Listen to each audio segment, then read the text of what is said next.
Using the link in the description to get your first month completely free, HIDIVE lets you watch hundreds of anime TV series, uncensored content, OVAs, and live-action shows on PCs, mobile phones, and consoles. It has a diverse library of exclusive content, Legend of the Galactic Heroes, and Big O, including dubbed content on a regular basis. Click the link in the description for more. With all of the new anime coming out from massive shonen series like Dr. Stone and Fire Force to underrated slice of life anime like Fruits Basket and Oh Maidens in Your Savage Season, it's easy to look at all of these anime airing on Crunchyroll, Funimation, Netflix, and HIDIVE and forget that once again, Amazon Prime bringing out the big guns with yet another banger in Vinland Saga. So let's get into it with my first impressions of the series. But before, a reminder that we covered this show weekly on the King of Anime podcast, and as well, if you enjoyed the video, make sure to like it and comment your thoughts on Vinland Saga to help support the channel's growth. After abandoning a battlefield, the former Viking Thors relocated to a remote village, builds a family with his wife Helga. Together, they have an older daughter named Ylva, named after Thor's mother, and Thorfinn, a younger child. But years later, the Vikings find Thors and demand him to come back to war or else Thors will be killed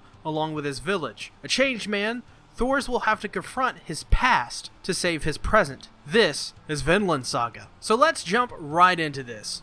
Vinland Saga is freaking awesome. And it's awesome for many reasons, but I think one of the bigger reasons is because of its setting. According to the wiki page, don't use this as a source on your test, kids. Vinland Saga is set in 1013 AD England, more specifically Iceland. I, for one, absolutely love this setting because we don't get a lot of historical anime from this time period in a place that isn't Japan. Sure, we get a lot of anime set in the age of the samurai, but never any anime quite like this one. I, for one, think that Vinland Saga is so unique for this shift in setting away from Japan and the Asias. I don't know how much further they'll explore this setting, if this is set in one place or if they're going to start traveling all over into different areas, but this is one of my favorite parts of Vinland Saga. And as well, we have its use of the Vikings, which is different. Once again, I commend its use of something different here. This isn't just samurai once again for the 100th time. And don't get me wrong, I absolutely adore anime with samurai in it. It's just refreshing and a change of pace is all. We're able to explore different kinds of characters that may have different values and different kinds of fighting styles if we're going into that territory. So let's get into the characters, and there's quite a bit of characters with quite a bit of depth to them so far. It's something I'm very excited for this show to explore because what they've shown so far with these characters is very interesting. First off, we have Thor's son, Thorfinn, who is a little bit of a psychopath, but he's based off Thorfinn Karlsefni. Sorry if I've mispronounced that name, but Thorfinn is very interesting. He's the son of this great warrior, and a lot of the early game for Thorfinn is him kind of looking up to his father, really admiring him and really seeing him as this kind of mythical figure who can take on the world and do anything. And that's for the most part true. Thor's is incredibly strong figure in the show so far. He, in the first scene, took out dozens and dozens of people seemingly with ease. He almost seemingly got bored from it, and he not only seemingly got bored from just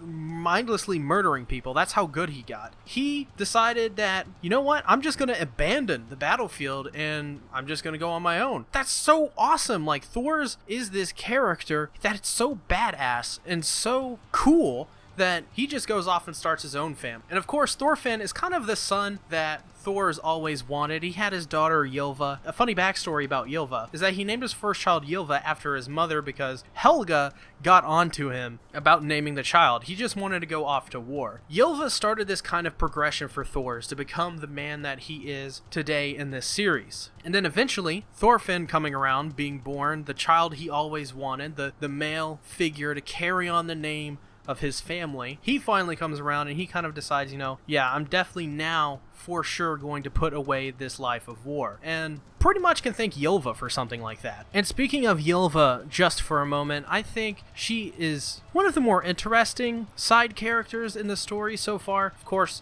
like I said, she's the daughter of Thor's, which you can obviously see that. Ylva is a very, very strong woman. She can do a lot of things that the other women in her village normally wouldn't do. In one of the episodes, she picks up 2 massive pots full of water and carries them on her own. She's deceptively strong, and not only that, she can do anything. She can do pretty much everything that Thor's can do to maintain around the village. And she's the daughter of Thor's, this great Viking warrior. It would make sense for Ylva to as well carry that strength, carry that brutishness that Thor's has, and I really, really like that aspect in her character, and think that it's one aspect that makes her very unique, and it makes her very lovable. She is quoted as saying when something really bad happens in the show, she says that, well, there's no use crying over it, you'll get hungry. She's just that kind of character who takes something bad or takes a setback, and yeah, she'll proudly stay, as in, I think, episode 3, when they lose 3 sheep, that yeah, they lost 3 sheep, but she still takes on the challenge and does it anyways because she's Ylva, and she can pretty much do anything she damn well pleases, and I love that character. She's, like I said, one of my favorite supporting characters so far. And that brings me around to Askeladd, who I'm not going to say much about him. He's kind of the commander of this band of Vikings who comes back and wants Thor's to come back into the Vikings. And I think Askeladd he's interesting. He's not a straight up bad guy, because they definitely try to make him the antagonist of the show. And granted, he seems to be so far straight up the antagonist of this show, but he's one of those antagonists that I feel like there's a good chance that by the end, I'm really going to enjoy his character. I'm going to enjoy his character progression, and maybe, yeah, I'm going to hate a lot of things he did, but at the end of the day, he's going to become somewhat of a favorite of mine, and I don't know, I just really feel that way about him. Like, I really want to like this guy. I really want to get into his backstory, where he came from, what he was doing as, a child, what made him become a Viking. There are so many questions. How did he meet Thor's? How did he figure out Thor's had disappeared? Askeladd is a character that so far is really compelling, as my kitty here bumps into the mic, constantly rubbing his face against it. So if you're wondering what all the noise is in the background, that's him. Say hi, Mr. Kitty. He gets really mad at me too. He bites me a lot. But Askeladd, so far, really dang great.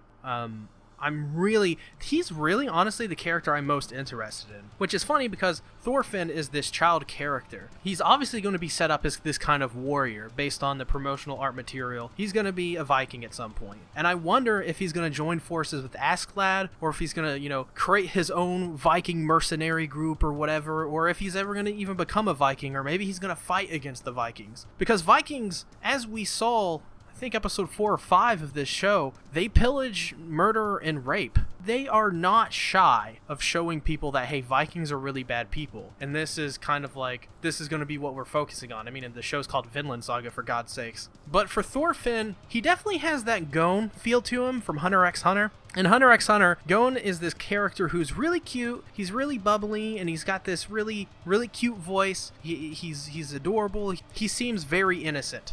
But on the surface, he may seem that way, but deep down, Gon will break both of your wrists and then smile. Gon will probably murder you with a smile on his face, and he would be okay with it. He wouldn't think anything much more about murdering somebody. And that's how I feel about Thorfinn. I feel like he's a little tiny psychopath. He's got a hair trigger, and he's ready at any point to massacre some people. And speaking of massacring some people, I'm so ready to watch more of this anime and massacre each of the episodes with my watch time, with my eyeballs. I'm going to be glued every episode for this series because I think so far it's fantastic. It's so unique. It's so different. The setting, the characters, the way the story is progressing, it's so good, and I want more of it. And I think that if you guys have an Amazon subscription and this is something that interests you, please, for the love of God, go check it out. And not only that, but every week we cover on the King of Anime podcast, which I highly, highly, highly recommend you guys head on over and check out, because the King of Anime podcast, baby, it's the best podcast about seasonal anime for sure, because not only do we cover one anime in Vinland Saga, we cover Fire Force.